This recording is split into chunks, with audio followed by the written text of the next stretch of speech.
ஆண்டவரும் இரட்சகருமாகிய இயேசு கிறிஸ்துவின் ஈடு இணையற்ற நாமத்தில் அன்புக்குரிய சகோதர சகோதரிகளே, இந்த நாளில் ஜெபத்தை குறித்து நாம் சற்று ஆராய்ந்து பார்க்க போகிறோம்.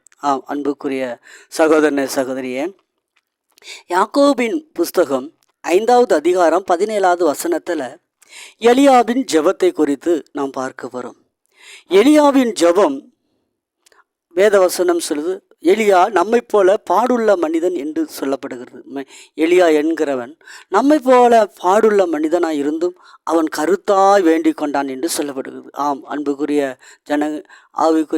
அன்புக்குரிய சகோதர சகோதரிகளே, இந்த நாளிலும் அந்நாளிலே எலியா வாழ்ந்த நாட்களிலே ஜனங்கள் சீர்கட்டு தேவனை விட்டு தூரமாக கடந்து சென்றார்கள்.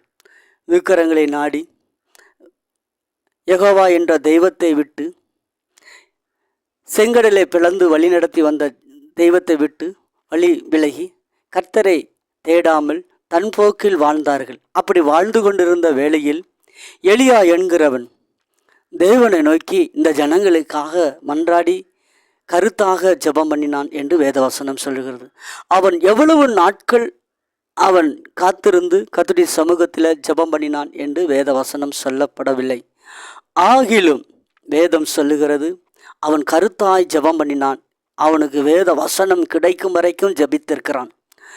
ஆண்டவர் சொல்லுகிறார், ராஜா ஆகாபின் ராஜாவிடத்தில் வந்து சொல்லுகிறான், என்னுடைய வார்த்தை அல்லாமல் இங்கு பனியும் பெய்யாது மழையும் பெய்யாது. அவன் சொன்ன வார்த்தையை படியே அங்கே பனியும் இல்லை மழையும் இல்லை. 3 வருஷத்து 6 மாதம் அளவும் மழையும் இல்லை. அன்புக்குரிய தேசத்தில் பஞ்சம்.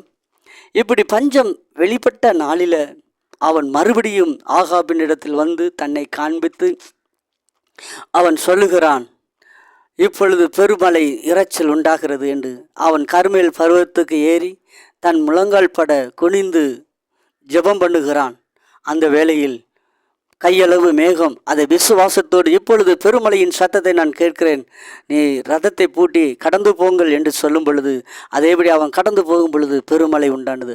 அன்புக்குரிய சகோதரனே சகோதரியே, இந்த எலியா என்பவன் நம்மை போல பாடுள்ள மனிதன்தான் என்று வேதவசனம் காண்பித்து தருகிறது. ஆனால் நம்மை போல மனிதனாய் இருந்தும் அவன் ஜெபத்தில் உறுதியாக தரித்திருந்து கர்த்தருடைய வார்த்தை வெளிப்படும் வரைக்கும் காத்திருந்து அவன் கர்த்தருடைய வல்லமை வெளிப்படும் வரைக்கும் கர்மேல் பர்வதத்தில் காத்திருந்து முழங்கால் பட ஜெபித்தான். வேதவசனம் சொல்லுகிறது. அன்புக்குரிய சகோதரனே சகோதரியே, இந்த நாளிலும் நீங்கள் உங்களுடைய ஜெபங்கள் எப்படிப்பட்டதாக இருக்கிறது? 2 நிமிஷம் ஆரம்பத்தில் 2 நிமிஷம் பண்ணலாம், 1 நிமிஷம் பண்ணலாம். ஆனால் இந்த கடுகு விதையை இயேசு காண்பித்தார். கடுகு விதை அது உயிருள்ள தன்மை உள்ளது. அது நாளுக்கு நாள் அது விளையக்கூடியது, அது முளைக்கக்கூடியது, அது அதிகமான விளைச்சலை தரக்கூடியது. இதே போல தான் நம்மளுடைய ஜெபம். ஆரம்ப காலத்தில் சில மணி நிமிஷங்களாக இருக்கலாம். ஆனால் காலங்கள் போக போக இந்த ஜெபம் பெருகி கொண்டே இருக்க வேண்டும். இதை கேட்டுக்கொண்டிருக்கிற அருமையான சகோதரனே சகோதரியே, இந்த நாளிலும் எலியாவை போல நாம் ஜெபிக்கும் பொழுது கர்த்தர் தேசத்தில் செழிப்பை கட்டளையிடுவார். அன்புக்குரிய சகோதரனே, இந்நாட்களில் நாம் கண்மூடித்தனமாக வாழ்வோமானால் தேசத்தை சுற்றி பாருங்கள்.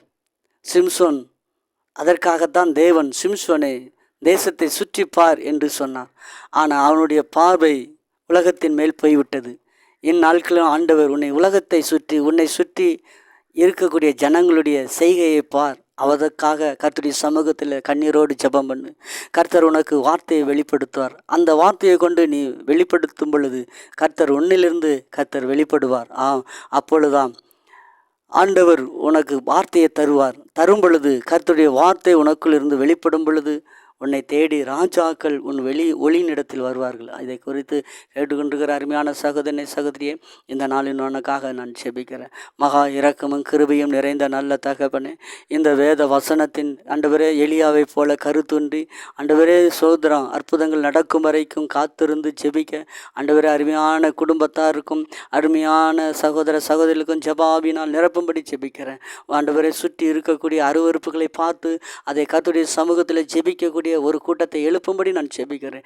எலியாவினுடைய ஜெபம் ஆண்டவர் ஒவ்வொருத்தர்களையும் தட்டி எழுப்பும்படி செபிக்கிறேன். இயேசுவின் நாமத்தில் பிதாவே, ஆமென். அன்புக்குரிய சகோதர சகோதரிகளே, இந்த நாளிலும் எலியாவின் ஜெபத்தை குறித்து பார்த்திருக்கிறோம். கர்த்தர் எலியாவை போல உங்களை எழுப்புவாராக. ஆமென், ஆமென்.